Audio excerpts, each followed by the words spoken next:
Do you know the biggest cigarette company? We hear the phrase big tobacco thrown around all the time, but who are they really referring to? One name that you're likely to hear get thrown into the mix is Philip Morris International, the company responsible for the sale of hundreds of billions of cigarettes, at one point standing on the top of the world in everything tobacco related. But the world started to change. At the turn of the century, new lawsuits, restrictions, and hardships were continuing to pile up for big tobacco companies, especially surrounding the topic of youth smoking.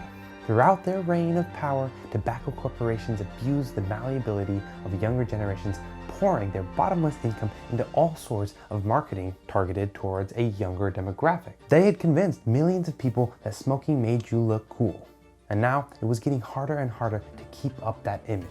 Despite pushing off regulation for more than 40 years, smoking had finally lost all of its cool factor as a generation emerged knowing very well how terrible cigarettes were for you. It finally looked like there would be a generation not addicted to nicotine, and giants like Philip Morris would wither away. That was until two people took one look at the dying industry that hadn't been changed in decades and decided to flip the game on its head. It's a vaping device called Juul. There's been a huge surge of high schoolers using e-cigarettes or vaping. E-cigarette giant Juul didn't just hook North Carolina kids on their products, it was part of their business strategy.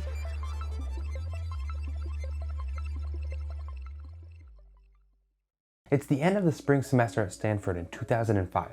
Jane Monsees and Adam Bowen are standing at the front of their classroom reading from the slides of their presentation, The Rational Future of Smoking. The premise of this presentation is simple.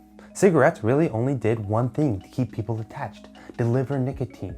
Why else were there still 38 million smokers in America who knew full and well that the habit would eventually kill them? Because the nicotine was that addicting. There was only one problem. It was laughably archaic technology.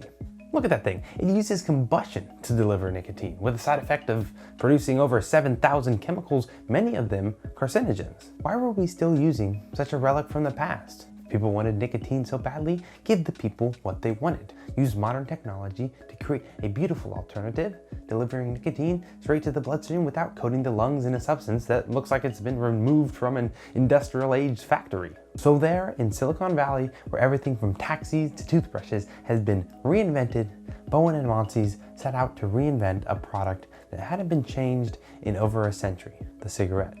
It didn't come easy though. 6 years later, and they were still struggling to reach that exponential growth that they dreamed of. Bowen and Monsees were running a 12-person team at a whimpering company named Plume. At this point, they were short on money, technological expertise, and marketing know-how. It looked like their vision may die before it even began. But the solution to all their problems came in the form of an investment from Japan Tobacco International for tens of millions of dollars. Along with the new money, the team suddenly had access to a floor of experienced scientists, marketers, and businessmen. Now this proved crucial in speeding up the development of their newest vaporizer, and by June 2012, Plume announced the PAX. And the PAX was nothing to scoff at.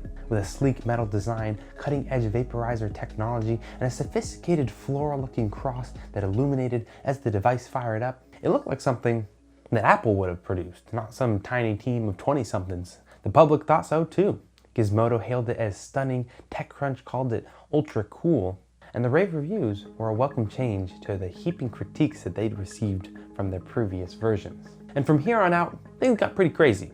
The PAX spread like wildfire. People across the country were using the PAX to get all sorts of fixes. Customers quickly realized that although the PAX was marketed as a tobacco device, you could also just as easily put some weed in the chamber at the bottom and use it to smoke pot or whatever else you'd like to vaporize. Soon after, Plume hired a full-blown marketing firm, and together they created the PAX Cabin, an invite-only party house that they used to hold an exclusive event at the Sundance Film Festival. The guests were treated to an open bar, food prepared by a world-renowned chef, and of course, PAX vaporizers. And the buzz worked. Influencers posted videos of them puffing away at their PAX at this impressive party, and word spread even faster. PAXs began flying out the door. By 2013, PAX Model 2 was on its way, and the Plume abused the same influencer-based marketing tactics as before to expand rapidly into the vaporizer market. Now, with a little bit of revenue and a lot more influence, Bowen and Monsees could really start pursuing their vision.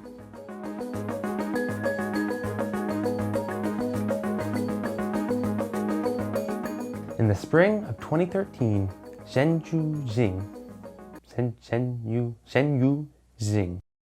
𝐒𝐻𝐻𝐻𝐽, an established chemist, was carrying out her research for a pharmaceutical company when suddenly she received a call from a recruiter. This recruiter explained that a startup named Plume was very interested in having her join the team to help develop a new e-cigarette.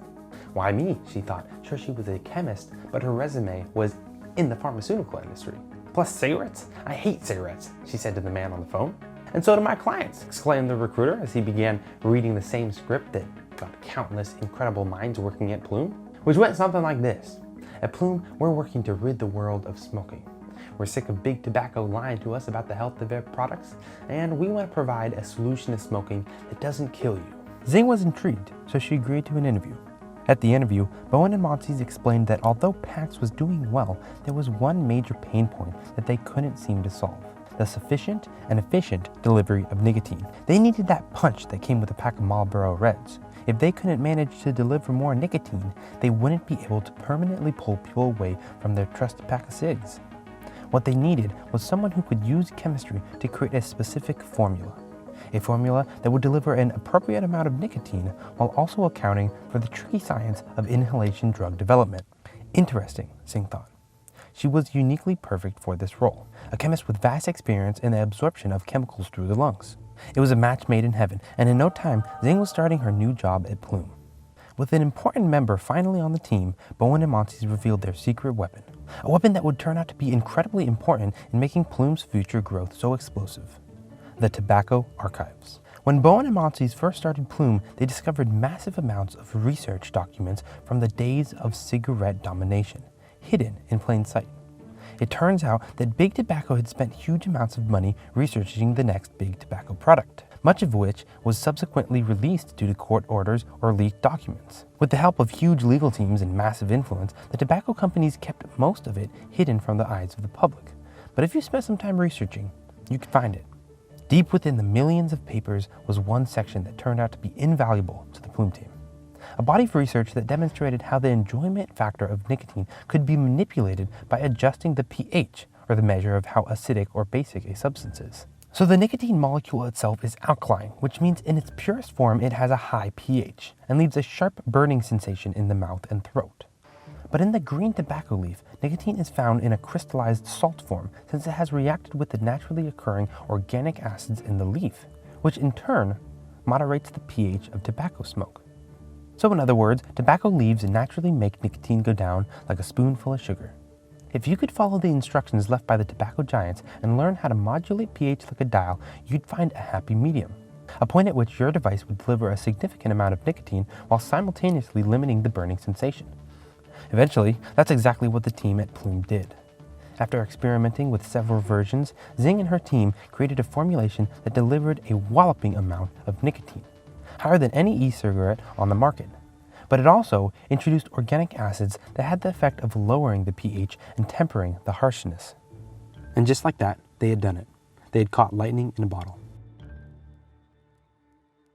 They had the breakthrough formula, so now all they needed was a breakthrough device. It had to be beautiful, it had to be different, it had to be a whole new way to look at the vaping world. And Bowen and Monsees knew exactly how to do it. Instead of bending over backwards to look like cigarettes, complete with cylindrical designs and glowing tips, Monsees wanted to be the un-cigarette. Their manifesto read, "Forget about cigarettes, e-cigarettes, other vaporizers, and even tobacco. We concentrated on the end game, nicotine." Armed with our proprietary technological advances in both physics and chemistry, we were determined to invent a cleaner, simpler, more effective nicotine delivery mechanism. This new device had to have a design even more momentous than the PAX. A towering design, rectangular in form with a sleek metallic look, and of course, a pod holding the newly created formula that would slide into place and create a diamond pattern staring back at you. A few rounds of debate and the name was settled. This new device would be called the Juul. Now the only thing left to do was get their name out. There would be no limit when it came to emphasizing the beauty of Juul. Plume hired their own marketing director as well as 2 external marketing agencies to bounce off ideas and start producing advertising content. In no time, the marketing teams had come up with the vision, colors, messaging, location, models, and photographers for their first ad, Vaporized. They hired young models and placed them in front of vibrant backgrounds that screamed unadulterated, consumeristic cool. And approval from the board, and the vaporized ads were everywhere. In Times Square, all over the internet, on huge billboards. The team started organizing a Juul launch party, one that they were determined to make huge. On top of the already intense push to promote the ads, Juul also hired an influencer studio for $10,000 simply to seed influencers and ensure that big-name celebrities and influencers would show up to the launch party. The launch party was a gigantic success. Hundreds of thousands of people had seen the event on social media, and the same question was placed into each of their minds. What's a Juul? And Bowen and Monty's were just getting started. The vaporized ads soon turned into a full-out vaporized campaign, with a team that traveled across the country spreading the Juul name to any city with cultural influence. New York, Chicago, Los Angeles, Miami, etc. And these campaigns didn't stop there. Throughout the first half of 2015, members from the company traveled up and down the East and West Coasts, handing out tens of thousands of free samples at parties hosted in a pop-up Juul Vapor Lounge. At these events, they set up a gift booth where party attendees could snap a picture in front of a GIF, encouraging them to post on social media with the hashtag JuulLife or Juul Vapor. They continuously reached out to influencers, eventually getting Juul into the hands of 12,000 individuals with prominent followers across various platforms, subsequently introducing Juul to over 1.5 million people. Initially, things looked amazing. Sales went through the roof immediately after the promotion overhaul. But then something unexpected happened. Refill orders slowed, and the whole team wondered what could have gone wrong. Had we been too ambitious? We're simply nowhere near our mark. The company also began to hear rumors of several malfunctions of their product. The main problem being the fact that juice from the pods would leak into customers' mouths, and the bitter taste would lead to a unenjoyable experience, to say the least. But that was to be expected. They were a startup after all. They embraced the move fast, break things mantra, and they hoped that their customers would understand if there were a few kinks to work out. The numbers from this period were actually so disappointing, the board removed Monty's from his position as CEO and placed him in charge of product instead. Maybe Juul just wasn't meant to be.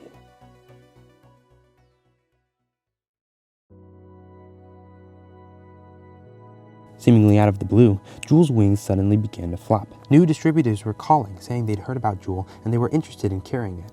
Stores that already had Juul in their rotation called, saying they were sold out and wanted more. To Juul employees, the surge of interest seemed incredibly strange and even a bit suspicious. What they ultimately learned is that they didn't account for the oldest form of promotion and one of the most trustworthy: good old word of mouth.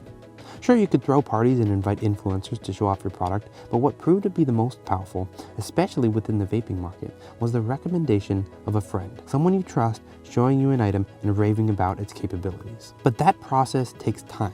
In those months when Plume was scratching their heads, wondering what went wrong, Juul was slowly but surely spreading by word of mouth in vape shops, parties, and on social media. For the entirety of 2016, Plume simply couldn't keep Juul in stock. Just as soon as the company sent out shipments, retailers were sold out again. Customers began complaining that they couldn't find Juul anywhere. It became an all-out frenzy. A frenzy with a dark underbelly that a lot of Juul employees were beginning to recognize. One former employee is quoted, "There was no question of who was using the product. People were buying Juul with obviously fake names. Patricia Juul, John Juul.